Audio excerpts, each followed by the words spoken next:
Olá, está no ar o seu podcast semanal Doses de Atipicidade. Eu sou Carla de Castro, nutricionista, criadora e apresentadora desse podcast. É um prazer ter vocês aqui. Para quem já conhece o Doses de Atipicidade, ele foi criado com a intenção de trazer mais qualidade de informação para as famílias atípicas. Então, o tema aqui é autismo e neurodiversidade. Eu tenho mais de 20 anos de formada dentro da nutrição e atuo há mais de 5 anos com transtornos do neurodesenvolvimento. Tem uma clínica aqui em Brasília, na Asa Norte, a Clínica Salva Nutrição e Saúde Mental, onde o foco principal é atendimento a pessoas atípicas. E estou aqui à frente desse podcast. E hoje a nossa convidada é muito especial. É um tema que foi pouquíssimo falado aqui nesse podcast T21, trissomia do 21 ou síndrome de Down. Eu também sou especialista em síndrome de Down.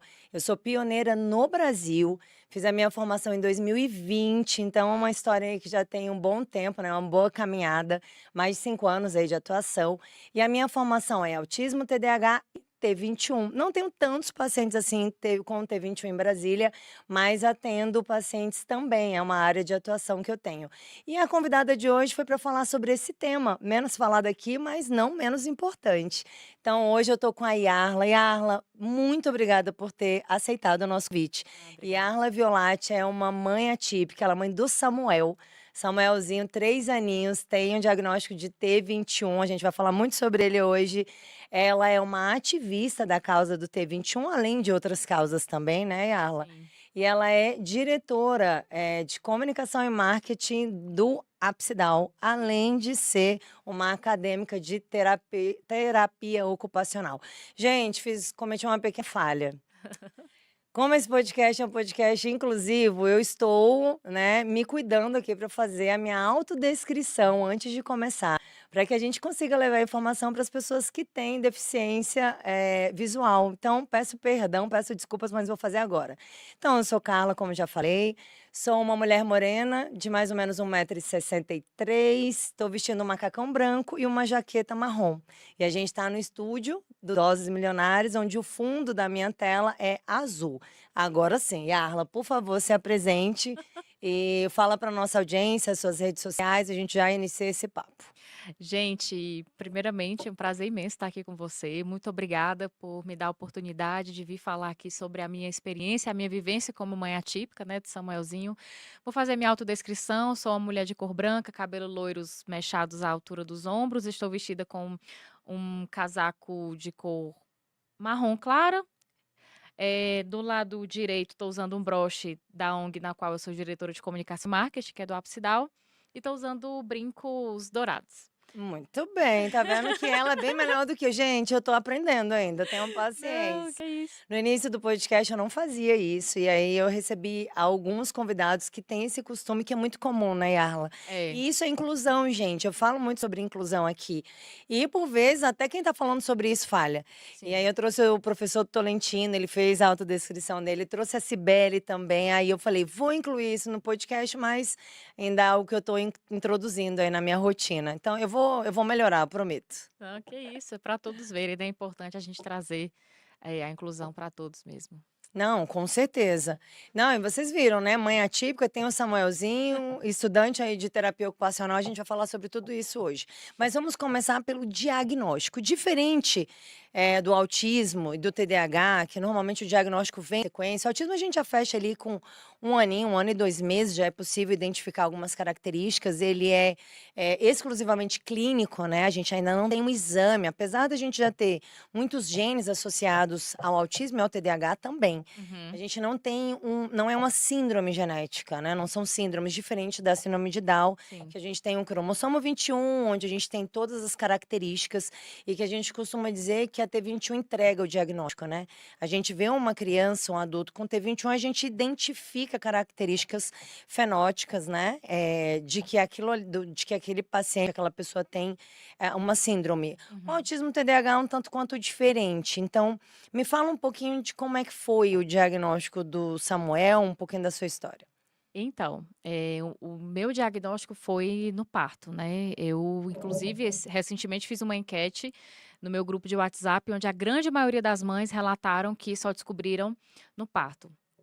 E existe também, assim, a questão do fenótipo, como você falou, o Samuel, ele tem trissomia livre, que na síndrome de Down existem 3 tipos, né. Sim. A dele é livre. E no mosaico, que é a mais rara, eles não têm características, no o fenótipo. Então É mais difícil para mais difícil de identificar, né? identificar. Então eu tive uma gestação muito tranquila, o Samuel é meu segundo filho, meu primeiro, infelizmente faleceu, nasceu prematuro extremo de 24 semanas, que é o Davi, fertilização in vitro, vem do grande sonho aí de ser mãe, fiz 3 fertilizações in vitro, e aí o Davizinho nasceu prematuro extremo com 24 semanas, ficou 14 dias na UTI e faleceu. 3 meses depois coloquei o embrião do Samuel, não fiz análise genética, porque o geneticista perguntou se tinha casos de síndrome de Down na família, e eu falei que não, nem na minha, nem na do meu marido, né. E aí, tive uma gestação tranquila, com 3 meses fiz a translucência nucal, a morfológica, aí o médico falou que estava tudo certinho, dentro do padrão que eles chamam, né, eu nem gosto de falar assim, normal, padrão, porque É, dentro do esperado, né, acho que isso, é melhor assim. exatamente. E aí ele usou esse termo, né, presença do osso nasal, e aí eu fiquei toda feliz ali, né, porque ah, não, meu filho não vai vir com nenhuma síndrome, né. E Não, e aí já tinha vindo de uma experiência muito delicada isso, né, anterior, do né, meu eu acho primeiro que que faleceu. o grande receio, né, provavelmente Sim. tenha sido esse. E assim, é o que eu falo, a gente quando, dificilmente a mãe espera um filho com deficiência, né. E Sim, assim né, gesta para ter, a exatamente, expectativa do filho perfeito, né, do filho exatamente, saudável. não passava pela minha cabeça, pela minha ignorância, eu falo assim, que eu não sabia nada do assunto. Aí então, tive a gestação tranquila, nenhuma suspeita, quando o Samuel nasceu, ele nasceu de 38 semanas, coisa mais linda desse mundo, só que aí já nasceu com APGA 5, que isso aí já é Já bem é bem baixo, baixo. né. Então ele precisaram reanimar ele, já foi logo entubado, então a minha única preocupação era se ele iria sobreviver. Então ali já foi um momento para mim de desespero, de medo. E aí nesse momento o meu marido até ouviu uma voz de Deus no ouvido dele, Olha, que falou assim: "Ele não vai ter nada". Então meu marido já ficou tranquilo, eu fiquei desesperada. e eu tô arrepiada aqui, né. Quando é Sim, verdade a gente arrepia, né, é gente, aqui, verdade, é. toda arrepiada. E aí, menina, eu fui lá para poder me recuperar da anestesia e voltei para a sala de parto e aquele sofrimento de não ver o Samuel comigo, porque isso para mim foi o que mais me doeu pelo que já tinha passado do meu primeiro filho. E aí o que que aconteceu? Cheguei na sala, estava lá meu marido e a minha enteada, a Sofia, e aí ele falou, "Amor", Branca, né, que ele me chama de Branca. "Branca, o Samuel tá bem, porém tem uma coisa". Aí eu falei assim: "Que coisa, meu Um amor?". pequeno Um pequeno detalhe. detalhe, os médicos estão suspeitando que ele tem síndrome de Down. Aí eu falei assim: "Não, mas eu acho que não, porque nos exames não acusou Não, deu nada, tudo tudo certo? certinho, nem suspeita". A única suspeita que tinha não, suspeita não, o diagnóstico era que ele nasceu com pé torto congênito esquerdo, a única coisa. E aí vai lá em casa, Léo, pega os exames e leva para a médica da UTI. Aí ele falou: "Não, mas é por conta de algumas características, ele tem uma prega na mão", ele não falou assim bonitinho assim não, porque Sim, na na hora a gente hora, né, aí eu a lembro preocupação. sim, eu lembro que a minha enteada falou assim: "Yarla, se o Samuel tivesse síndrome de Down, não vai mudar em nada". Eu sempre falo isso para todo mundo, porque eu acho muito importante, esse acolhimento, Sim, né. ao contrário do O julgamento, né, julgamento ou de: "Vai dar tudo certo, não é nada", até é, porque gente, tudo certo está tudo certo, o que que é dar certo, o que exatamente. que não é dar certo? Exatamente. E aí, eu falo cada vez que eu conto essa história, eu lembro de alguns detalhes. Aí a Sofia falou exatamente isso, que se tiver síndrome de Down não vai mudar em nada, o amor vai continuar sendo o mesmo. Aí meu marido, com certeza, não vai dar em nada e tal. Então, assim, gente, eu não vivi o luto do diagnóstico e eu respeito muito quem vive esse luto, porque é como a gente estava conversando, né? A pessoa, ela idealiza um filho. Sim. Então, nascer não é fácil receber o diagnóstico, porém eu não vivi esse luto porque eu só queria que meu filho sobrevivesse. E aí veio a luta, né, da UTI e todas essas questões. Aí eu lembrei também que durante essa internação ele ficou 21 dias na UTI, foi entubado 2 dias, O terceiro dia ficou no CEPAP, porque ele nasceu com CIA e CIV, que fechou completamente só com remédio. Com um mês ele não tinha Perfeito. mais nenhuma cardiopatia, né? Explica para nossa audiência o que que é CA e CV. A mulher não faz isso comigo. Eu só sei que é Alterações alterações, cardíacas. cardíacas, é um furinho que tem ali, tem gente que convive com esse furinho até hoje, né, que Perfeito. chama ali de sopro no coração. E a E, pressão gente, pulmonar. e que é muito comum, tá, na síndrome de Down, na T21, alterações cardiorrespiratórias, né, tanto cardíacas quanto respiratórias, né, a nível de formação mesmo, é bem comum isso acontecer. Sim, então foi 50%. Aí na UTI vem aquela questão das mães de UTI. Né, já era a minha segunda vez na UTI, eu não tive resguardo. Quando ele nasceu, no quarto dia eu recebi alta, então eu sempre estava no hospital. Eu chegava lá entre 7 e 7h30 da manhã e ficava até 8, 9 da noite. E aí presenciei durante esse período dois falecimentos de crianças. Nossa, Foi já não muito bastasse difícil. estar numa UTI, ainda passar por receber essas notícias é sempre muito complexo, né? É muito difícil. Eu lembro que teve uma criança lá que ela nasceu com os órgãos não estavam formados e era do lado do leito do meu filho. Então, quando eu cheguei na UTI, que eu vi aquele alvoroço lá, todo mundo dentro de um leito, colado no leito do meu filho, aquilo para mim O foi desespero, desesperador. né? Você já Eu imaginou que fosse corri, com eu ele? entrei assim, eu acho que eu não sentia nem minhas pernas. Eu entrei num desespero tão grande achando que era com ele. Ai, Deus. E aí o pai presenciou aquela cena, né, triste, de perder a filhinha que tinha acabado de nascer.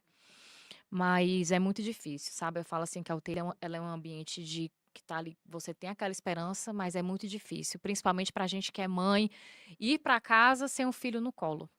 Nossa. Então, quando você chega ali à noite, que você não está com seu filho, e aí vem aquela palavra de intercorrência, que é o que a gente mais escuta, a gente mais pede a Deus para não ter intercorrência naquele momento, né? Daquela noite que passou.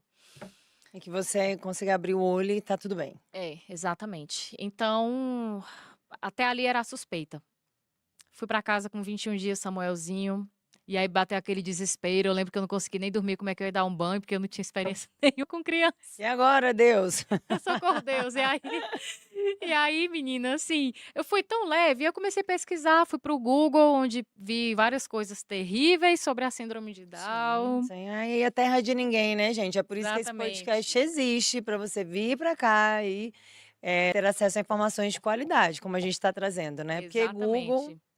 A visão dos pais, eu acho que é extremamente importante. Do profissional é importante, mas dos pais é sim, sem muito dúvida, é o que importante. conecta, né? É o que conecta. E aí eu busquei muito, assim, vi pouquíssimos relatos sobre síndrome de Down, sobre a vivência dos pais, porque eu não queria saber nada de profissional naquele momento, eu queria saber da vivência, como que era uma criança com síndrome de Down. E aí, então, eu encontrei o perfil do João, Mark, eu acho que é uma coisa assim. Eu não sei, eu nunca sei falar esse sobrenome, mas é o filho da minha amiga Ana Amanda, e aí foi a Sofia que me mostrou também no TikTok, ele, coisa mais linda do mundo lá, se É o de Goiânia. desenvolvendo. Não, o João, ele é de São Paulo, Ah, tá. A Joãozinho. gente tem um de Goiânia também. Como é que é o nome Ai, João do Vitor. João Meu Vitor? Deus Gente, do muito, muito céu. menino, Não, né? gente, é assim. O Muito João Vitor João. já é 24 anos, minha filha. É É todo cheio de um homem autonomia, já. top. E, nossa, pra mim é uma das Quem maiores. sabe a gente consegue trazer o João aqui no Olha aí. podcast. Já vou fazer o convite Não, em rede nacional. o João Vitor e a Márcia, a mãe dele, é de uma sabedoria, gente. João Vitor e Márcia já estão convidados para participar do podcast Doses de Atividade aqui em Brasília. Eles são Olha de aí. Goiânia, né? Já estou São, fazendo o convite. são, gente, são demais. E aí aconteceu que com 30 dias chegou o resultado do cariótipo. Sim, que é o E exame aí que a é o que gente eu faz falo. pro genético. Isso, genético para saber, né, se ele tem mesmo a síndrome de Down e qual tipo, porque existem três, né? Trissomia livre, translocação e Mosaico. mosaico. Isso. Aí foi que a médica que fez a primeira consulta dele de pediatria falou: Você viu que saiu o resultado? Aí eu falei: Não vi. E aí, deu que ele tem síndrome de Down? Ela deu. Aí eu lembro que na hora que ela falou isso, parece assim, que ficou tudo escuro na minha frente. A minha única preocupação sempre foi que se meu filho sobreviveria. E eu era uma pessoa que eu passava 2 anos sem postar nada no Instagram. Era um pouco tímida, assim, não podia estar aparecendo na internet. Aí eu falei: meu filho tem síndrome de Down. E eu vou provar para o mundo que ele vai ser uma criança que vai se desenvolver dentro do jeitinho dele. Ele vai se desenvolver. Das habilidades e Das habilidades, possibilidades das dele. possibilidades, do potencial dele. Ele vai se desenvolver. Eu vou mostrar para o mundo que meu filho é uma criança que vai ser muito amada. E a partir desse momento, eu não aceito preconceito com meu filho, eu vou trabalhar a autoestima dele. Menina, assim, eu me me transformei. Eu Olha virei só. a mãe leoa. Aquele momento eu já comecei a ser ativista. Eu lembro do primeiro stories que eu fiz dele, que eu procurei um GIF de síndrome de Down e apareceu 3 setinhas, que eu tenho até uma tatuagem. Não vai dar pra mostrar. Esse símbolozinho aqui que eu vi no GIF. Gracinha. De 3 setinhas para cima, representando a trissomia do 21. A partir daquele momento, comecei meu ativismo aí nas redes sociais.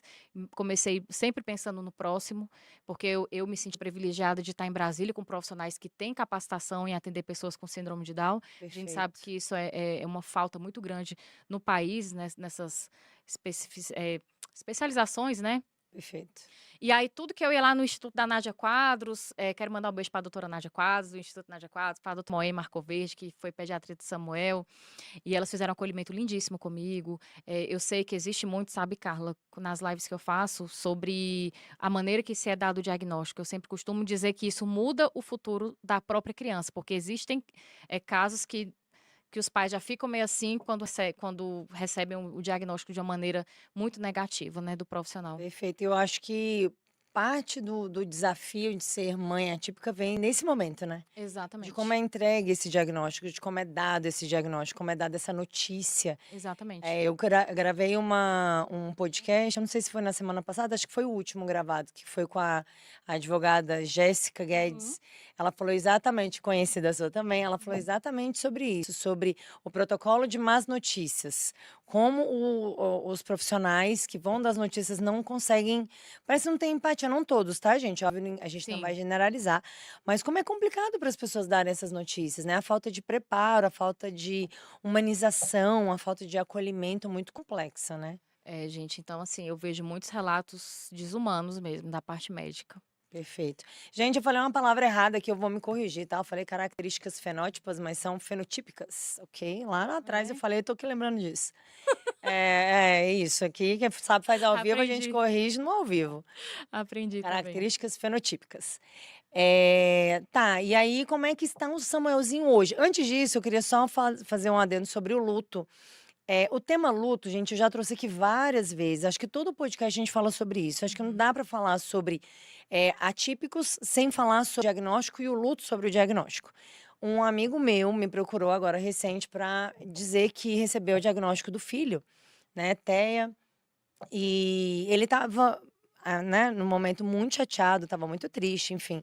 E eu falei para ele: "Fala, acolhe o seu sofrimento. Isso é o luto do diagnóstico". E ele estava com 2 momentos, um de dor pelo diagnóstico e um de dor porque ele estava sentindo uma tristeza pelo diagnóstico, então além de sentir, ele ainda estava se culpando. E eu falei para ele: "Acolha seu luto, isso é o luto do Sim, diagnóstico, isso precisa ser vivido, tem que ser respeitado, não é demérito nenhum, não tem nenhum problema, você não precisa se julgar", sim. né. O luto não é pela criança, o luto é a expectativa que se cria, né, porque quando, se pensa num filho, na maternidade ou na paternidade, é a criança perfeita, é a Uhum. criança nota 10 na escola, é a criança que vai jogar o futebol se for menino, ou, né, qualquer outra atividade, independente de gênero, né, de sexo. Mas, os pais idealizam aquela criança, aquela imagem. Ninguém espera um filho com deficiência, ninguém Sim. espera um filho com deficiência intelectual, né, enfim, ou qualquer que seja. Então, a expectativa ela existe. E o luto, quando o diagnóstico acontece, vem sobre a expectativa e não sobre a criança, né. É. Então eu acho que essa culpa que por vezes acontece, ela precisa também ser falada, a gente precisa trazer isso como uma discussão, até para os próprios pais entenderem que é um processo. Falei: "Respira, acalma, digere essa notícia, deixa passar, daqui a pouco as coisas vão se encaixando". E Uhum. aí você entende que é uma forma diferente de enxergar o mundo, né, o autismo não é o fim, ele é o início, Exatamente. né, aprender a lidar com uma criança que pensa diferente, que tem comportamentos diferentes, entender o que que é o espectro. Você sai do olhar para o outro e você vira outro. Então o seu olhar muda, o seu posicionamento muda. Então esse início ali do processo é algo muito delicado e que eu Sim. sempre gosto de trazer para, né, pra fala, para a mesa, porque tem que ser discutido. É a minha pauta maior, é o que eu falo, só em eu não ter sentido o luto, né, porque não senti mesmo assim, nunca para mim o diagnóstico nunca influenciou em nada, só queria que meu filho sobrevivesse. Não anula a dor daquela mãe que sente. Que a Sim. gente eu conheço mães que falam: "Amiga, eu fiquei 2 anos para poder aceitar meu filho". Gente, todo sentimento é válido. Então, fale, bote para fora, desabafe, porque é o momento seu, é a sua dor, e todos têm que respeitar. Todos, inclusive, principalmente o pessoal da família, né, que a gente sabe que tem gente eu, graças a Deus, minha família sempre foi maravilhosa, mas a gente vê muitos preconceitos dentro da própria família. Não, É, principalmente, né, famílias, amigos. exatamente. A Jéssica também falou isso aqui semana passada, que depois que fechou o diagnóstico, ela tem 2 atípicos, né, 3 filhos Uhum. sendo 2 atípicos. Ela disse que depois que fechou o diagnóstico, ela deixou de ser convidada para as festas de criança, deixou de ser Acontece. convidada para festas de família, e aí ela percebeu o que que era ser uma mãe atípica pensando em sociedade, né. E às vezes quem mais tem preconceito são os mais próximos. Sim, Capacitismo, né. é, exatamente. Então, aí o Samuelzinho hoje tá ótimo, tá super desenvolvido aí, nas possibilidades dele. Ele tem 3 anos de idade, ainda não anda, mas tá lá em pezinho, fazendo as lateralizações. Eu aprendi com a maternidade atípica a deixar de ser uma pessoa imediatista, eu era muito imediatista. Aprendi a confiar no processo, não só no resultado, porque o processo para eles alcançarem cada marco do desenvolvimento é lindo. Sabe, assim, eu Sim, fico vendo os nossos filhos, eles desde que nascem praticamente estão lá em fisioterapia, terapia ocupacional e não sei o quê, e estão fazendo todas ali as terapias, enquanto outras crianças estão só em casa, curtindo ali é com a muito família. complexo para eles, né. Então para eles, assim, já vem muito, assim, essa desde o início nessa jornada. Então eu admiro muito meu filho, aprendo com ele todos os dias. É o que eu falo, o diagnóstico não me transformou. Quem me transformou como pessoa foi o Samuel. E a partir do nascimento do meu filho, o tanto que eu admiro ele foi que eu comecei a ser a mãe ativista aí que eu sou hoje, né? Perfeito. Nesse Gente, eu mundo. vejo os videozinhos do Samuel lá no Instagram, a coisa mais fofa. Ele é. Ele segurando no Fofo. sofá, passando para a mesa. É. Como é que estão as terapias? O que que você percebeu de evolução em relação à terapia que você submete o Samuel, né, vamos colocar assim. E você falou um ponto muito interessante, a gente fala muito da mãe atípica, né, que é terapia e sobe com o menino e desce o É. dia inteiro É. é a criança. E a criança, né. E aí quem está sendo submetido à terapia, como é que é? Exatamente. Porque eu vejo crianças com 20 horas de terapia semanal. Ah, é. Eu já tive momentos de falar com a mãe: "Tira da terapia, dá um tempinho", não e gente, olha, não é tirar da terapia de qualquer maneira, tá, é assim, vamos reduzir um pouquinho da carga horária de acordo com o que o profissional autorizar, né, isso tudo é feito numa equipe multidisciplinar. Eu como nutricionista jamais, jamais, sobre hipótese alguma, vou interferir em jornada de terapia, em tempo de terapia. Mas às vezes as crianças estão numa jornada tão longa, tão Sim. exaustiva, que a própria criança não está rendendo mais. Que a criança está exausta, a criança está exaurida, ela está irritada, ela já não está Uhum. mais absorvendo aquilo que aquela terapia está entregando. Então é hora de rever. Eu vejo que às vezes os pais no ímpeto e gente, o pai sempre vai querer o melhor para tua criança. Não tem: "Ah, não, ela fez", não, o pai que é o melhor, a mãe que é o melhor. Pode ser não a escolha mais acertada, mas com certeza ela estava buscando o melhor que ela podia dar naquele momento. Sim. E é assim: "Ah, 10 horas de terapia é bom? E se eu fizer 40? Vai ser bom, bom, bom". Não, gente, não. Tem time, né, de resposta. É igual suplementação. "Ah, B12 é ótimo, então eu vou dobrar a dose, por conta própria". Não funciona assim. Até porque excesso de vitamina e mineral também é prejudicial. Vide o ferro, que a gente só suplementa com certeza de que tem uma deficiência, porque o ferro também é inflamatório. Então eu falo, né, que entre o remédio e o veneno tá a dose. Sim. Né, então dependendo da dose você tem um remédio, dependendo da dose você tem um veneno, então tem que ter cuidado. Terapia demais não resolve. Exatamente. Então, nessa questão da terapia, eu nunca fui aquela mãe que colocou o Samuel em muita coisa. Até porque, gente, é tudo muito caro. E a gente não tem condição para estar pagando tudo que meu filho precisaria, assim, de uma equipe multidisciplinar, baita de uma equipe. Não, então, assim, ele está fazendo atualmente fisioterapia, ele faz educação precoce, que é aqui pelo GDF, né? Faz 2 vezes por semana. É acompanhado também com pediatra. E a gente faz as estimulações em casa. A gente sabe que crianças com síndrome de Down, eles aprendem muito por repetição. Sim. Então, por isso que também eu dou muitas dicas no meu Instagram, então a gente pega vários Instagrams aí de pessoas com síndrome de Down, que as mães estão dando dicas ali para o cognitivo, para a área motora. Então, a gente vai estimulando em casa como pode. Uma vez uma amiga minha falou uma coisa para mim que eu peguei essa frase para minha vida. O meu filho precisa de mim como mãe, não como terapeuta dele. Excelente. Então, essa é uma frase que eu levo para o resto da minha vida. quando eu, Yara, não estou bem psicologicamente, nem fisicamente, enfim, eu não estimulo meu filho. Quando ele não está bem, quando ele não quer, eu também não estimulo. Eu tenho uma consciência, Carla, que o meu filho ele tem atraso global no desenvolvimento. Essa consciência eu tenho por vários pediatras e terapeutas que E pelo tanto que já você passou. estuda Então, também, né? exatamente, eu estudo, eu faço um curso que é uma capacitação interdisciplinar síndrome de Down.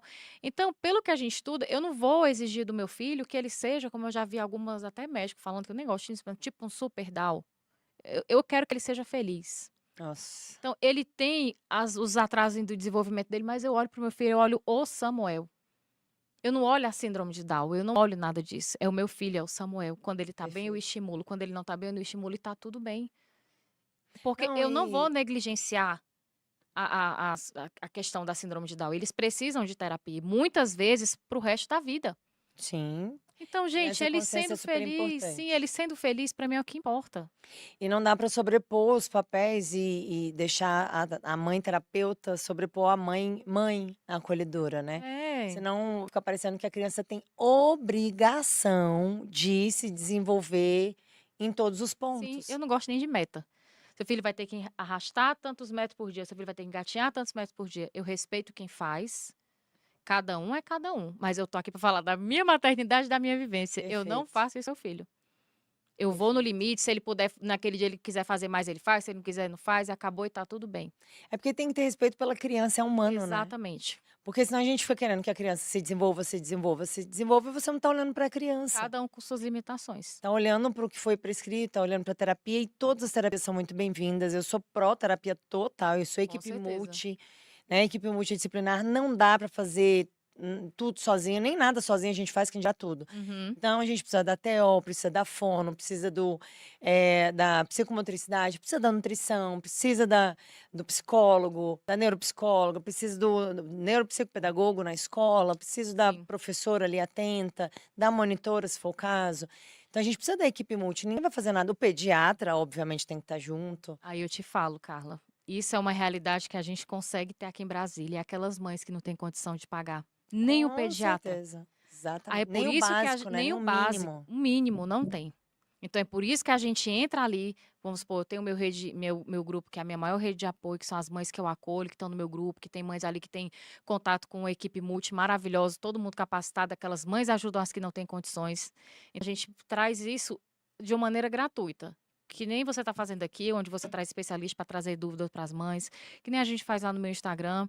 Inclusive, quem quiser seguir é Samuel Violate T21, que eu trago podcast com profissionais. Inclusive, a Carla vai estar lá com a gente para falar Gente, nutrição. fui convidada para participar do podcast da Yala, olha isso, que honra. Para trazer Repete seu Instagram? Samuel Violate, Violatti, T21. Tá aparecendo na telinha para vocês. Então, gente, corre lá, siga a Yarla, porque lá tem muito conteúdo. No Instagram super legal e super movimentado. Samuel tá lá, Não, ó. Samuel tá lá, meu amor da minha vida. Então, gente, é isso. Então, eu sou muito assim, dessas questões aí que eu falei. Não, eu acho que a grande questão é você descobrir o teu caminho. Não tem receita de bolo, né, então: "Ai, fechei um diagnóstico, e agora? É o fim?". Não, é o começo. E como é que eu vou conduzir? Claro, é importante ter informação de profissionais, é importante ter os grupos de apoio, obviamente, as terapias, mas cada mulher, cada mãe, cada pai, aí vou falar dos Uhum. pais aqui também, vão descobrir o que que é uma maternidade atípica, É. vão entender a necessidade do seu filho, qual é o melhor caminho? Olhar para o seu filho. E aí eu já puxo um gancho para minha área profissional, a gente estava nos bastidores conversando, sempre tem uma conversa bastidor. E eu estava abrindo para a Yarla o que que eu faço na minha área profissional. Eu falhei muito no momento que eu olhava para os diagnósticos. Olhar só para o diagnóstico é um erro. Uhum. Isso eu falo como profissional, não sou mãe, que vocês sabem que eu não tenho filhos, mas eu como profissional que estou dentro dos transtornos do neurodesenvolvimento, T21, tantos outros, não dá para olhar para o diagnóstico. Eu preciso olhar para o humano.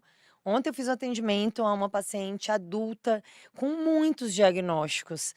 Ela é autista, TDAH, ansiedade, depressão, tem uma síndrome raras, Ehlers-Danlos, tem outras questões, bariatricada.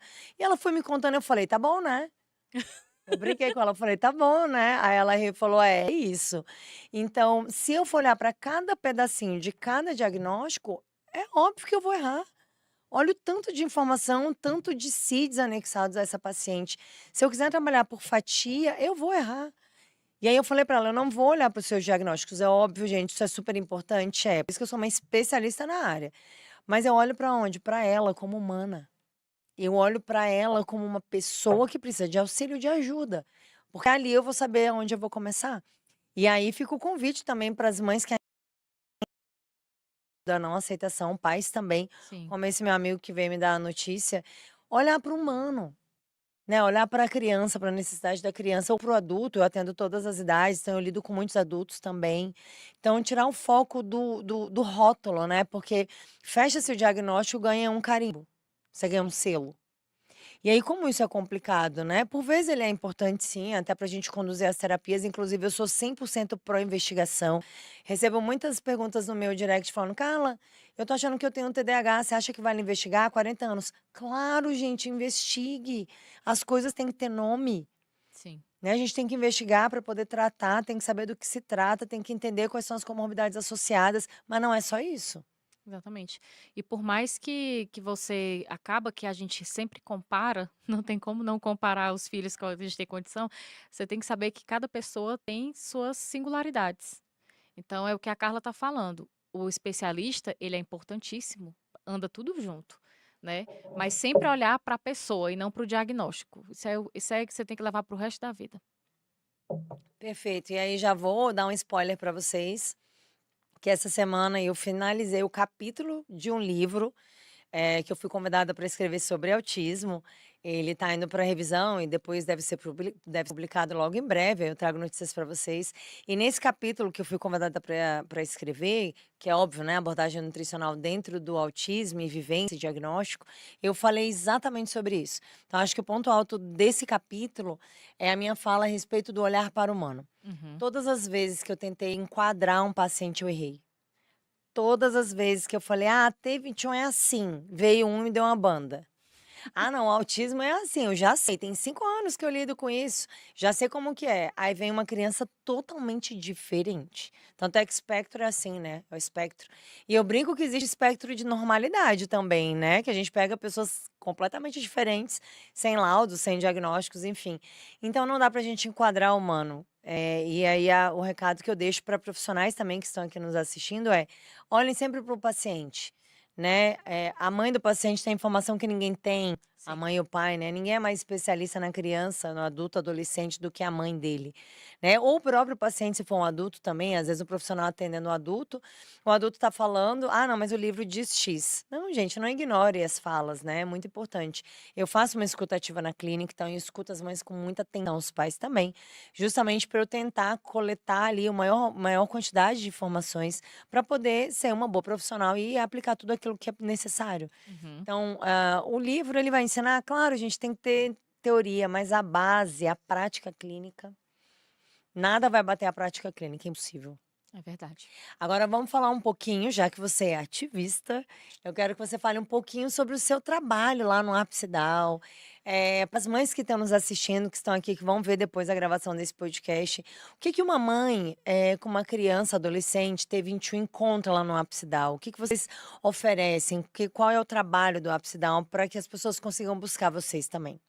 Então, eu sou diretora de comunicação e marketing lá, desde o ano passado. O Ápice, ele já atua há 21 anos, em Brasília. Quero deixar um beijo para a Janaína Parente, nossa atual presidente, maravilhosa, uma pessoa que eu aprendo com ela todos os dias. Mãe da Aurora, que tem duplo diagnóstico, síndrome de Down e autismo. Bem comum. Gente, É, eu tenho vários, síndrome de Down sim. e autismo, autismo TDAH, ou os 3 juntos, acontece bastante. Então lá a gente faz um trabalho de acolhimento. Então a pessoa descobriu que o filho tem síndrome de Down, a gente faz esse trabalho de acolhimento, a gente vai começar segunda temporada agora amanhã, de um grupo terapêutico com a psicóloga, então que vai fazer ali vai ouvir a gente, tudo gratuito, Olha que tá gente? legal, Online, gente, então é muito sensacional. já convido vocês a seguirem também a página, é apsidal.instituto. E amanhã vai ter vamos dar início a esse grupo terapêutico. Então a gente faz promoção também de capacitação. Ano passado a gente teve um seminário com vários profissionais para falar sobre a síndrome de Down, dar dica para os pais. A gente trabalha também na área da cultura, onde a gente promove encontros ali com eles. A gente teve agora sábado, agora a gente teve no Balada do Cris Down. Olha que E legal. aí foram os adolescentes, jovens com síndrome de Down. Menina, assim, foi muito divertido. E o ápice tá lá apoiando. Então a gente está sempre assim, promovendo as lives, né, no Instagram também. Dia de terça-feira a gente tem um podcast singular. E nesse podcast são profissionais que vão falar sobre temas específicos, inclusive que eu falei que você vai participar para Perfeito. falar de nutrição de adolescentes. Hoje vocês têm gravação, né? Hoje a gente tem gravação, hoje vai ser com a doutora Tatiane Maciel, que é odontopediatra. E aí, dia de quinta-feira, a gente faz a live do T21 Momento da Notícia, que é um espaço onde a gente dá voz às mães atípicas para elas contarem a história delas. Então, todas as vezes que a gente está gravando a live, é um momento de muita emoção, é um momento em que as outras mães conseguem compartilhar também, sem ser por live, porque nem todas gostam de gravar ao vivo, mas colocam ali a situação dela e sempre alguém se identifica com a história daquela mãe. Então, a gente do ápice está fazendo essas promoções, onde a gente pega a mãe também para ser voluntária, para acolher aquelas mães que estão recebendo diagnóstico, e vários outros eventos aí que a gente promove. A gente está bem atuante aí nas pautas, e principalmente atrás de políticas públicas, que a gente sabe que é importantíssimo. Né? A gente sabe que existem as frentes parlamentares, a gente está sempre cobrando dos políticos que eles realmente estejam ali fazendo as leis serem efetivadas, né. Perfeito, era exatamente isso que eu ia te perguntar. Primeiro, repete para mim qual que é o arroba do Apsidal. É apsidal.instituto. Pronto, só para deixar aí para a turma que está nos acompanhando. Gente, então, tá vendo? Vocês não estão sozinhas, né? Então, mães que fecharam o diagnóstico, ou agora, ou que já tem, né? O diagnóstico aí já convive com a T21 há algum tempo, mas às vezes se sente sozinha, né? Tá sem acolhimento, precisa, Uhum. de repente, de alguma orientação, alguma informação, ou simplesmente quer participar de um grupo, né? Como é importante, o humano, ele é do pertencimento, não adianta, É. né? Nós somos seres que buscamos isso, pertencer a grupos, fazer parte de um grupo, isso é muito importante para nossa vida, para o nosso dia a dia, né. E como a jornada da mãe atípica ela é muito sozinha, né, ela é muito solitária, ela é muito complexa, então é bom ter os grupos de apoio, os grupos de suporte. E para além disso, o Apsdal também oferece outros serviços, então se você está buscando esse tipo de acolhimento de informação, é só procurar lá o Apsdal. E Isso. aí os eventos também, e aí muito legal essa questão da baladinha, né. Balada, a gente fez o Ápice Folia também, onde foi no Parque de Águas Claras com a Luísa Colorida, foi muito divertido, teve musicalização e todos se divertiram.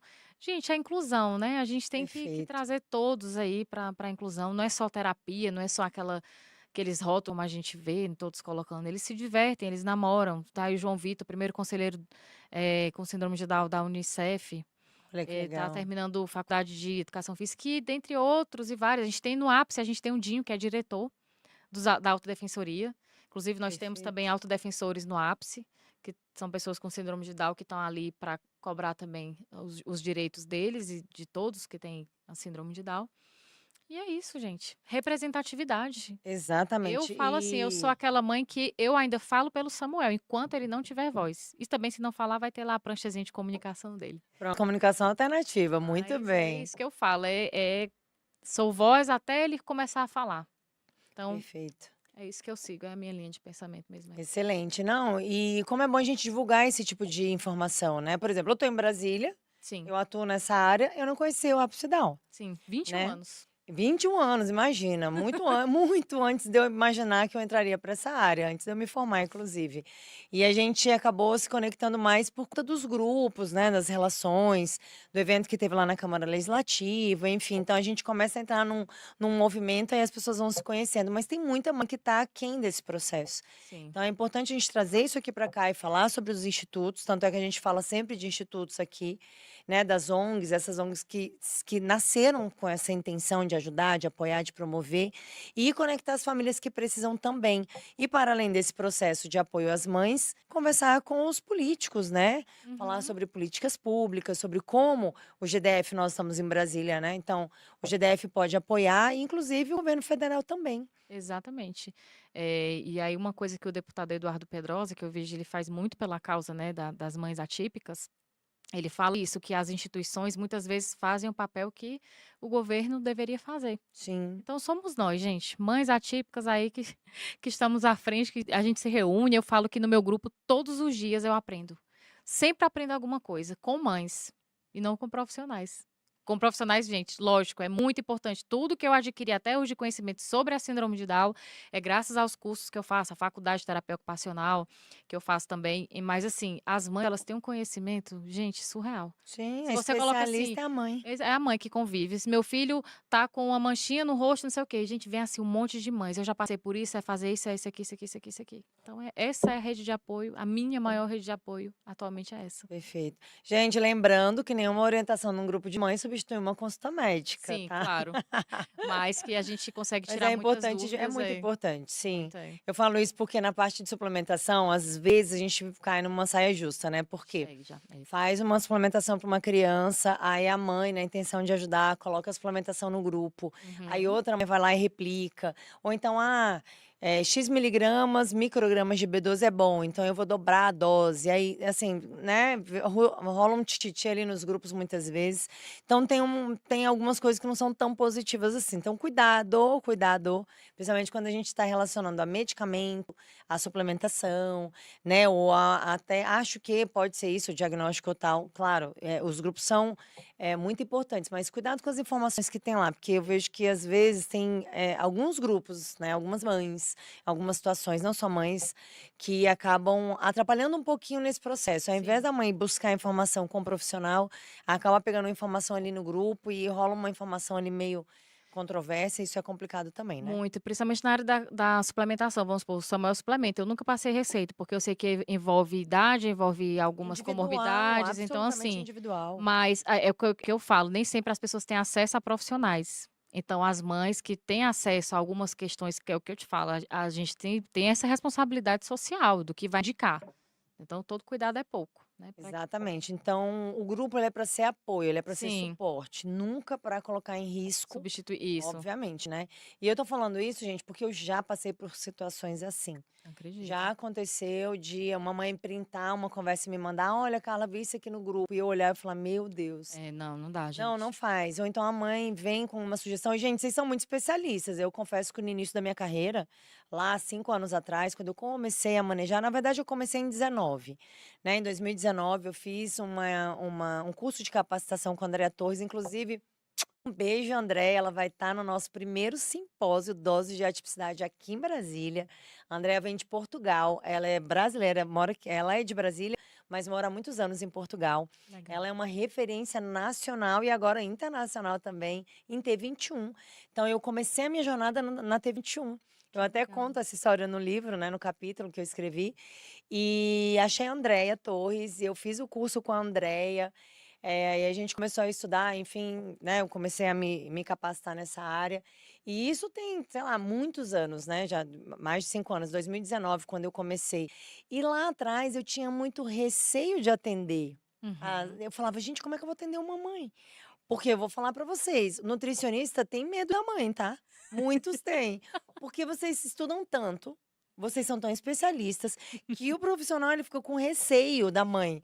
Então eu recebo aluno até hoje que fala assim: "Mas professora", para quem não sabe, eu sou professora de pós-graduação, palestrante, enfim. "Carla, professora, mas e se a mãe perguntar alguma coisa que eu não sei?" Gente, a mãe, ela tem muita informação, mas as informações muito desconectadas, no Sim. geral. Eu sei que a B12 é boa, mas eu não sei com o que que ela interfere. Eu sei que a B12 é boa, a B9 é magnésio, zinco, mas não sei para que que serve. Então, quem tem a informação é o profissional. E eu falo para as minhas alunas: "Fiquem tranquilas que quem tem informação é você, mas tem que estudar". É. Gente, lidar com mãe atípica é um desafio. E lá atrás, em 2019, eu fui essa nutricionista que tinha medo. A primeira mãe que eu atendi de T21, eu lembro, e ela tá comigo até hoje. Nossa. Até hoje ela é minha paciente. Ela, inclusive, tem consulta essa semana com ela. São pais muito dedicados e eu fiquei com medo do atendimento. 2019, eu fiquei com medo do atendimento. Eu falei: "Eu vou só escutar, depois eu estudo e faço a devolutiva". É.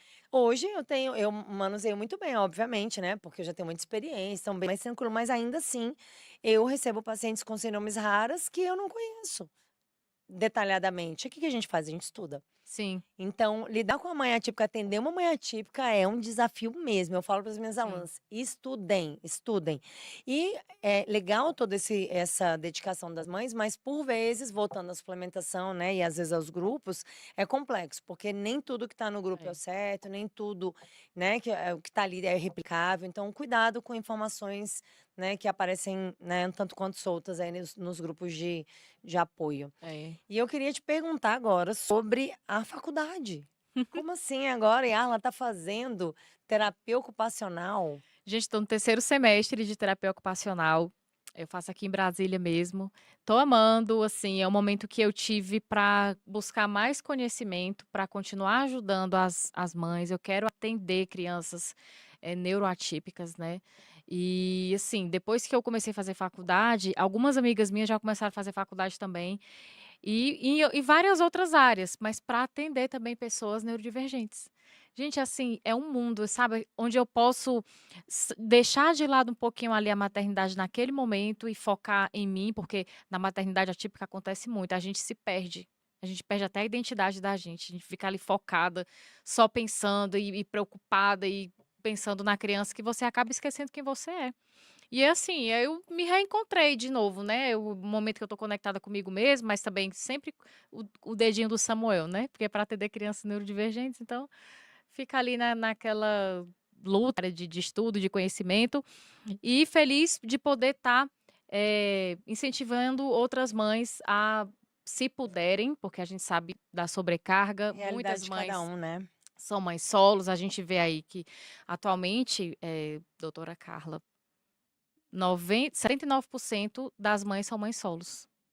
É uma realidade muito Muito alta, complexa. então assim, é muito complexa. Então, se você pode, vai buscar, sabe, fazer uma faculdade, mesmo que seja modalidade EAD, vai ser muito bom. Eu sempre aconselho, a gente sabe uma vez que eu estava num grupo terapêutico e falaram até assim: "Yarla, qual o seu hobby?". Gente, eu não soube responder naquele dia. Esqueci completamente que eu gostava de jogar um videogamezinho, um Nintendozinho. Eu Ó. até esqueço que eu tenho um videogame em casa. Eu fiquei: "Gente, hobby?". Fazia tanto tempo que eu não sabia o que era responder um negócio desse. Não, e é muito legal essa sua fala, por isso que eu perguntei sobre a faculdade também, porque aqui, gente, a gente fala muito de maternidade, a gente fala muito sobre os transtornos, a gente fala muito sobre tratamento, terapia, mas e a mãe? Uhum. Cadê a mãe dessa criança? Você continua sendo a Yarla Violate. Tudo Isso. bem, você também é a mãe de Samuel, mas Uhum. você é a Yarla. E o quão a atipicidade ela suga, né, ela leva é como se ela levasse tudo, e aí virou uma coisa só. É verdade. E tá tudo bem para algumas famílias que seja assim, mas essa mãe ela tá bem? Essa é a pergunta, essa mãe tá feliz? Essa mãe, tá, ela entregou tudo, ela faz tudo pela criança, o menino tá se desenvolvendo, ok, e ela como humana? Porque não deixa de ser uma mulher, não deixa de ser um homem, o pai também, né, e aí a gente vai falar dos pais também, o quão a gente também precisa resgatar esse olhar para a mulher, porque você não deixa de ser mulher porque você é mãe. E é importante separar até para que isso te dê um eu vou Motivação. respirar e vou seguir em frente. Tem que ter um momento sem a criança, tem que ter um momento solo, tem que ter um momento de, nossa, agora é a Yarla, não é mais a mãe. Né, Sim. e que legal que você encontrou isso, né, na faculdade e, gente, é um descanso produtivo, né, porque ela É. tá lá descansando e estudando ao mesmo tempo, ainda é terapia Sim. ocupacional para trabalhar com as crianças, né. É, gente, é muito bom. Mas isso é muito importante, isso é muito interessante. E eu, muitas vezes por lado das mães que eu atendo, de crianças muito pequenas, "Nossa, Carla, fechou o diagnóstico, acabou". Então, assim, É. é 24 horas é aquilo. E, de fato, né, a tipicidade, ela traz uma carga muito importante e muito grande, né, dentro de um dia, dentro de uma semana, enfim. Mas a gente não pode deixar de falar sobre isso, a gente tem que ter olhar para isso, para as mães que podem, que conseguem, que têm uma estrutura familiar que permite. A gente sabe que tem muitas mães solo, né, muitos casais que acabam se separando, muitas Sim, famílias que se desfazem, né, por conta do diagnóstico ou derivado dele. é isso Óbvio mesmo. que são situações bem mais complexas, mas sendo possível, né, para que cada um olhe para si e falar sobre isso traz essa reflexão também. Você fala É. sobre o hobby. Quantas mulheres não sabem qual é o seu hobby? Fazer unha, gente. Um outro dia uma mãe falou: "Não, eu vou poder fazer minha unha". É Aí difícil. eu fiquei eu que faço a unha sempre, né, vocês sabem, eu tô sempre aqui no podcast, né, pra mim é uma prioridade. Claro, né, minha vida tem uma organização completamente diferente, mas a mãe falou: "Nossa, Carla, eu preciso fazer minha unha". Aí eu fiquei pensando: "Gente, e eu faço a minha unha É, toda vai lá na hora semana, que vou lá no meu pode. horário, marco". É. E isso me deixou reflexivo, que eu falei: uma coisa tão simples e tão básica pra mim, na minha realidade, a mãe estava dizendo: "Eu preciso fazer a unha". E sabe esse seminário que teve das mães, a Sandra Bacelar comentou uma coisa que era muito Sim, verdade. maravilhosa. Todo mundo falando assim no seminário: "Faça uma terapia, vá na academia, faça uma caminhada". Aí ela chegou e falou bem assim: "Gente, vocês acham que tem mãe que consegue sair de casa? Não consegue porque não tem com quem deixar os filhos. Vai fazer caminhadinha de meia hora, os filhos vão ficar com quem?". Exatamente, exatamente. Porque o estímulo, assim, é fácil estimular e incentivar, é difícil executar, Sim, executar. Então, né. assim, é cada pessoa na sua realidade. Então, você, mãe, que Perfeito. não consegue sair de casa, busque ali um momento numa internet que você consegue fazer uma atividade em casa mesmo, né? Assim, essas coisas que te fazem bem. É buscar alternativa, né. É, Eu digo nos atendimentos, eu estava pelo falando menos para isso tirar um para pouco, assim, daquela o questão. hiperfoco, né, Isso, porque sabe? o diagnóstico e a criança vira o hiperfoco na vida da Uhum. mãe, da família, né. A gente estava falando um pouquinho antes do nosso podcast, nos bastidores, que na hora do atendimento eu sempre acho uma ponta. Que ponta é essa, Carla? É por onde eu vou começar a minha abordagem. E a mãe atípica que está em casa, numa situação complexa, ela também pode encontrar essa ponta. Por onde eu começo? O que que é possível fazer? Essa é a pergunta. O que mais é possível? O que que eu posso fazer por mim? Para melhorar a minha saúde mental, a minha saúde física, que seja, para que eu respire e consiga dar sequência, né? Como isso é importante. E, Arla, a gente está caminhando para o fim. Ah, tá Antes bom. disso, gente, eu quero falar dos nossos queridos patrocinadores. Hoje tem presente, como vocês já sabem. Esse aqui é o Biovit, da Sens Biofarma. É um produto com foco, né, principal para intestino e imunidade. Ele é à base de Ó. beta-glucanas. Então, é um presente da Sens Biofarma para você. Ah, Sens Biofarma amei, e gente. doses de atipicidade. Que Eu uso, lindo. recomendo e prescrevo esse produto para os pacientes típicos e atípicos, modulação intestinal e imunidade. Para além disso, nós temos também o Instituto Ciclos, que tem a pós-graduação em autismo, TDAH e T21, na qual eu sou a coordenadora. Inclusive, estamos com a sexta turma aberta. Se você tem interesse em ter uma formação tal qual a minha, então você pode se inscrever. É uma pós-graduação para médicos e nutricionistas, uma das melhores pós-graduações do Brasil, não porque eu estou na coordenação, mas porque os professores são incríveis. Inclusive, a Carvalho, gente, me fugiu o nome dela agora.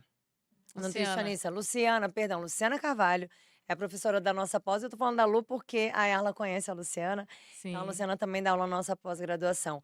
E o último informe de hoje, não menos importante, no dia 26 de julho, nós teremos o primeiro simpósio Doses de Atipicidade. Gente, o que era podcast virou também um simpósio. Então eu estou promovendo um evento presencial aqui em Brasília, primeiro simpósio Doses de Atipicidade. A gente vai falar sobre abordagens integrativas com foco em nutrição, voltado para os transtornos do neurodesenvolvimento. Se você está em Brasília e quer participar, não perca tempo. Vou deixar o link lá no meu YouTube, tem o link também lá no Instagram. Pode mandar um direct. Fora do simpósio, você não pode ficar. E a novidade é que nós também faremos uma transmissão ao vivo. Então, para você que está fora de Brasília, fora do Brasil, inclusive, eu tenho pacientes fora do Brasil. Se Uhum. você não está em Brasília e quer acompanhar o simpósio, também tem um online, teremos transmissão ao vivo. Então é para todo mundo, divulga essa informação, todo mundo que tiver interesse sobre abordagem nutricional nos transtornos do neurodesenvolvimento.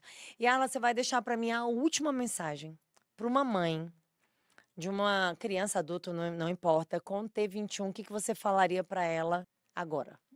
Olha, gente, só fazer uma pergunta rapidinho. O simpósio também para pais que querem aprender também, né, gente? Sim! Não só para profissionais, né? Obrigada pela pergunta. Vamos lá, médico, nutricionista, terapeuta ocupacional, fono, fisioterapeuta, psicomotricista, todo mundo, inclusive os pais. Então, se você é um pai ou mãe atípica e quer saber mais sobre a abordagem nutricional, primeiro simpósio Dose de Atipicidade é para você, online e presencial. Perfeito. Gente, a mensagem que eu quero dizer para vocês é que sempre acredite no filho de vocês. Vejam sempre seu filho antes de qualquer diagnóstico, antes de qualquer limitação. Ame seu filho. Não há nada que vocês não vão aprender com ele ou com ela. Perfeito. Então, sintam-se acolhidas, me procurem nas redes sociais, eu estou aqui para te acolher. Eu e uma turma de mães maravilhosas que vem fazendo trabalhos incríveis nas redes sociais de acolhimento, de informação. Vocês não estão sozinhos. Samuel está com 3 anos de idade. É o amor da nossa vida. É uma criança que veio para me transformar como pessoa. Eu te falo que eu sou uma pessoa bem melhor em todos os sentidos. Então, Excelente. acredite no seu filho, na sua filha. Nunca rotule. Não duvide do potencial dele. Conviva e depois você vem me contar.